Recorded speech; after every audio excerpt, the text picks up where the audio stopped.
Bonjour à tous, nouveau podcast qui a pour titre Les pièges du paranormal et je commence par la lettre de Saint Paul apôtre aux Corinthiens au chapitre 10 et au verset 21. Vous ne pouvez pas boire à la coupe du Seigneur et en même temps à celle des démons. Vous ne pouvez pas prendre part à la table du Seigneur et en même temps à celle des démons. C'est-à-dire qu'on ne peut pas faire les deux. On ne peut pas à la fois aller à l'église, bénéficier des grâces du Seigneur, de la lumière, et pratiquer les œuvres du démon, du diable, des ténèbres, en allant consulter des voyants, par exemple, magnétiseurs, des personnes qui pratiquent le reiki, l'hypnose, toutes ces choses-là, ou des guérisons énergétiques. Tout ça n'est pas de Dieu, n'est pas du Seigneur, et de l'ordre des ténèbres. Donc on ne peut pas faire les deux. Ça, c'est un message pour toutes les personnes qui sont à l'église et en même temps qui vont faire ces choses-là qui ne sont pas de Dieu. Et c'est aussi marqué dans le Deutéronome. On ne trouvera chez toi personne qui fasse passer son fils ou sa fille par le feu, personne qui scrute les présages ou pratique astrologie, incantation, enchantement, personne qui use de magie, interroge les spectres et les esprits ou consulte les morts. Car quiconque fait cela est une abomination pour le Seigneur. C'est à cause de telle abomination que le Seigneur, ton Dieu, dépossède les nations devant toi. Deutéronome chapitre 18. Soit on est conduit par l'Esprit Saint, ou soit on se laisse conduire par la chair, dans le paranormal du côté obscur, en consultant des voyants, des magnétiseurs ou autres. Dans le monde spirituel, il y a deux côtés, donc lumière, ténèbres. Il y a des phénomènes qui viennent de Dieu, d'un côté, et des phénomènes qui viennent du diable. Le paranormal du malin n'est pas gratuit. Tout se paie. Tout a un prix. Tôt ou tard, il y a une facture à payer. Et si vous consultez un magnétiseur, il ne fait que déplacer le mal. Il ne le guérit pas, il le déplace. Par exemple, vous avez mal à la main, la douleur s'en va et 2, 3 mois, 1 mois plus tard, vous avez des énormes douleurs au genou, vous ne pouvez plus plier le genou, etc. C'est un mal déplacé. La personne qui fait du magnétisme, c'est du côté occulte et c'est une collaboration avec les esprits malins et le démon. À la différence du phénomène venant de Dieu, don de guérison ou à travers ses ministres lors d'une confession, dans un lieu de pèlerinage, dans des lieux d'apparition aussi. Mais du côté du Seigneur, là il y a un moment de grâce donnée gratuitement. Le spiritisme, entrer en contact avec des esprits, des personnes supposées défuntes, ce ne sont pas des personnes défuntes, ce sont des démons qui ont des informations sur des personnes défuntes et qui vous les communiquent pour vous faire croire que c'est la personne concernée. Mais c'est tout autre. Donc n'importe quel esprit peut se faire passer pour un membre de votre famille, un membre de un de vos proches. Pourquoi? Parce que dans le monde spirituel, l'espace-temps est différent. La voyance, c'est la même chose. Et c'est pas vraiment des informations données dans le futur qui vont se passer, c'est généralement des statistiques. Ça va créer une addiction et également tout ça, ça ouvre des portes spirituelles parce que la personne que vous consultez n'est pas du bon côté de la barrière et spirituellement, c'est ouvrir une porte. Par exemple, vous êtes chez vous à la maison, les portes sont fermées, en consultant un voyant, en faisant du spiritisme, de l'occultisme, c'est comme si vous ouvrez la porte de la maison et là, libre cours aux esprits mauvais d'y entrer et de faire le souk. C'est-à-dire que à partir du moment où une porte est ouverte, il faut se confesser. La confession pour que la porte puisse se refermer, tout dépend à quel niveau vous avez, entre guillemets, consulté ou vous êtes trempé ou vous êtes rentré dans ce côté ténébreux. Mais il peut y arriver qu'il y ait besoin d'une messe de délivrance ou une prière de délivrance avec un exorcisme pour pouvoir justement refermer cette porte spirituelle, la porte qui a été ouverte. Il y a également le Reiki. Le Reiki, c'est vraiment où il y a les personnes montent en grade et ont des étages. Enfin, ça monte en grade. C'est un peu comme le chemin de sainteté, l'escalier du haut, mais eux, c'est plutôt l'escalier qui descend vers le bas.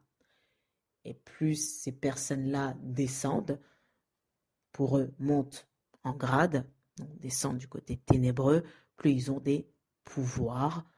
Et c'est une collaboration directe avec des esprits mauvais, avec des démons. Et en consultant une personne qui pratique le Reiki, elle peut mettre des esprits mauvais en vous. Là, c'est vraiment ouverture des portes. On ouvre les fenêtres et on ouvre toutes les portes de la maison. Là, c'est une pratique extrêmement dangereuse. Et c'est pour ça que le Seigneur nous l'interdit. Nous l'interdit dans la Bible pour nous protéger, pour notre bien. Et ces personnes-là sont dangereuses. C'est extrêmement dangereux parce que le fait d'ouvrir une porte, ça peut ramener des conséquences, des blocages dans notre vie. Ça peut ramener des conséquences psychologiques et aussi dans la vie spirituelle. Ça emmène beaucoup de dégâts, d'où les prêtres exorcistes et d'où l'importance de la confession. Et dans la voyance, la personne est une marionnette, la personne est comme une antenne, c'est-à-dire c'est entre vous, elle, l'antenne et un démon, vous communiquez. À travers elle, vous et un démon. La sorcellerie, c'est travailler avec les puissances occultes et maîtriser un pouvoir pour agir dans le monde et dans la vie des autres. Et c'est totalement contraire à la vie chrétienne, où l'on doit aimer notre prochain et ne pas faire du mal à son prochain. Toute magie est mauvaise. Il n'y a pas de magie blanche ou de magie noire. La magie, ça reste la magie et c'est mauvais et c'est de l'ordre du démon. Sainte Thérèse d'Avila, carmélite espagnole du XVIe siècle, a eu beaucoup de phénomènes paranormaux. Dans son chemin de la perfection, a décrit ces phénomènes et elle a donné 4 points qui doivent être réunis pour valider si ce phénomène vient de Dieu ou pas. À la différence du guérisseur, on va le voir, et en 2 temps, 3 mouvements, c'est réglé, où il nous demande de faire certaines choses. Vous ne savez pas ce que vous faites, mais vous voulez le résultat. Lui sait ce que ça veut dire, ce que ça signifie, et vous ouvrez des portes parce que c'est faire des offrandes ou des sacrifices à des démons. Le résultat est concret et là, entre guillemets, et 1 an, 2 ans, 10 ans, 20 ans plus tard, ou 1 an après, vous avez les dégâts, le retour, les retombées, les cauchemars. Par exemple, je n'arrive plus à dormir, je fais des insomnies, j'avais pas cette maladie avant, une maladie se déclare, mais vous n'allez pas faire le lien. Comme je disais, c'est quelque chose qui, le prix se paye bien plus tard pour vous éviter de faire le lien avec tout ça. Et pire encore, ça va pas, on y retourne, et ainsi de suite, et ça s'aggrave avec le temps. C'est différent du don gratuit de Dieu, des miracles que nous avons dans les lieux de pèlerinage, par exemple. Donc les points que Sainte Thérèse d'Avila nous donne, les 4 points, sont en 1, l'humilité. Dieu donne ses grâces gratuitement, on les reçoit gratuitement. En 2, le contexte de prière. Le contexte de prière, attention, ne s'identifie pas à des objets religieux. Faire attention aussi à des cabinets qui se disent guérisseurs, ils ont eu des dons, ils mettent des statues, des icônes, des chapelets religieux. Ça ne veut rien dire. La prière, c'est être en relation filiale, amoureuse avec Dieu, en Église. Un groupe de prière reconnu par l'Église pour les catholiques. En 3, la fidélité aux Écritures, notamment le Deutéronome que je vous ai lu, pas de sorcellerie, pas de divination, pas de contact avec les morts. Dieu nous en défend pour nous protéger. Il nous interdit de faire certaines choses parce qu'il nous en protège. Donc c'est la conformité aux Écritures. Donc une personne qui dit qu'elle a des dons et qu'elle fait la sorcellerie, dans l'Écriture, la sorcellerie est une abomination aux yeux de Dieu, donc elle ne travaille pas pour Dieu. Donc ce n'est pas de Dieu. En 4, nous avons la paix de l'âme.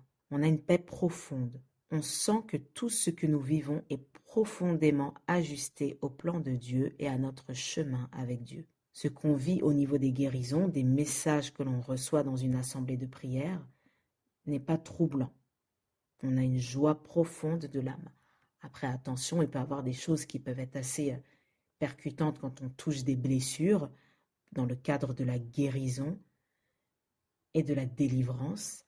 On peut avoir des guérisons qui nous apportent une paix, une joie, et une délivrance qui peut être assez hard. Si on n'est pas sûr d'avoir touché ce genre de choses, d'avoir regardé l'astrologie, consulté des voyants ou avoir fait quelque chose en lien avec ça, ou avoir été voir un masseur, on a consulté, on s'est fait masser et on ne sait pas si la personne a utilisé des choses occultes, il est préférable d'en parler au sacrement de réconciliation, demander pardon. Des fois, on peut le faire de manière inconsciente pour beaucoup de personnes, reconnaître son erreur et que le Seigneur, par la puissance de ce sacrement, vienne couper tous les liens occultes que tu aurais fait ou que tu aurais pu avoir à travers ce que tu viens de confesser. Reconnaître son erreur. Après, on a peut-être besoin de plus, de la délivrance. Un prêtre exorciste qui fera une prière spéciale pour vraiment couper ces liens, refermer la porte qui a été ouverte spirituellement et qui nous ramène des conséquences néfastes sur notre vie. Quand on pratique ce genre de choses, la facture viendra tôt ou tard, et généralement tard, comme je l'ai dit, pour veiller à ce qu'on oublie, pour ne pas faire le lien avec le problème de notre vie et notre pratique passée. Une succession anormale de problèmes, des blocages, là, il faut se poser la question. Et le but de tout ça, de toutes ces paillettes, tous ces semblants de bien-être, c'est pour nous éloigner de cette vie de grâce en Dieu. C'est très important de reconnaître sa faute. Quand on ouvre une porte, le démon se lâche. Il faut refermer ces portes. Et à travers la confession, le fait de casser ces liens, refermer cette porte spirituelle, on récupère notre terrain, on reprend notre terrain. Donc il faut demander au Seigneur Jésus de couper les liens. Au passage, prions pour les prêtres et prions pour qu'il y ait de plus en plus de prêtres exorcistes. Parce qu'il y a énormément de personnes qui pratiquent et c'est devenu à la mode. Et c'est un peuple égaré qui ne sait pas ce qu'il fait. Parce que spirituellement, il y a des dégâts énormes. Merci pour l'écoute. C'était tout et je vous dis à très vite pour un nouveau podcast.